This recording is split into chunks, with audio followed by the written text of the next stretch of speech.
Today we're diving into Charles Spurgeon's sermon titled Chastisement, delivered in 1855. This sermon focuses on the difference between punishment and chastisement and how God, in His love, disciplines His children for their growth, rather than punishing them for sin.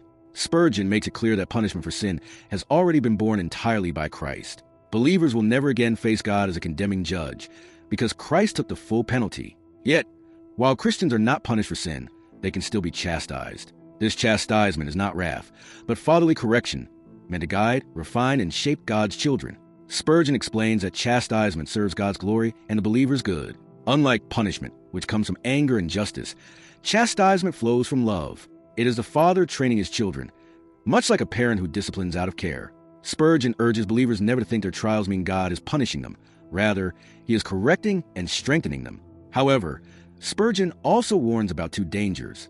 First, despising God's chastening, viewing it as useless, harsh, or burdensome. And second, fainting under rebuke, losing heart and giving up when corrected. Both are traps believers must avoid. Instead, they are called to endure correction with humility, trusting God's wisdom and remembering His love. He provides examples of murmuring against God, when people complain about afflictions or compare themselves jealously with others. Spurgeon rebukes this mindset, showing that such murmuring despises God's discipline. Instead, he calls for patient submission, acknowledging that God's rod is a token of sonship. Whom the Lord loves, He chastens. Trials, then, are proof of being His child. Another danger is fainting, when affliction causes someone to lose faith, give up prayer, or doubt whether they're truly God's child. Spurgeon stresses that fainting under trial dishonors God, because it treats His fatherly discipline as cruelty instead of love. He exhorts believers to remain steadfast, knowing that affliction produces holiness, endurance, and greater fellowship with Christ. Spurgeon also highlights the honor of suffering for Christ's sake. When the world mocks believers or when persecution arises, this is not dishonor, but glory. To endure chastisement faithfully is to wear a crown of honor before God. Even Christ, the Son of God Himself, endured chastisement, not for His own sins, but as a perfect Son and substitute for sinners. If the Son was not spared from suffering, we should not expect to be.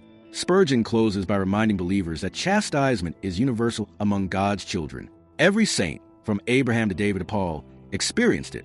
Even Christ bore the rod in His role as substitute. Far from being a sign of rejection, chastisement is a seal of adoption. It proves we belong to God. So when trials come, instead of murmuring, despising, or fainting, let us embrace God's correction as a mark of His love. Let us see every affliction as a tool in His hand to shape us into Christ's likeness. And let us remember, if we are chastened, it is not to condemn us with the wicked, but to refine us with the righteous. Thank you for joining us, and please like the video, subscribe, and share. God bless you all, and I hope to see you again.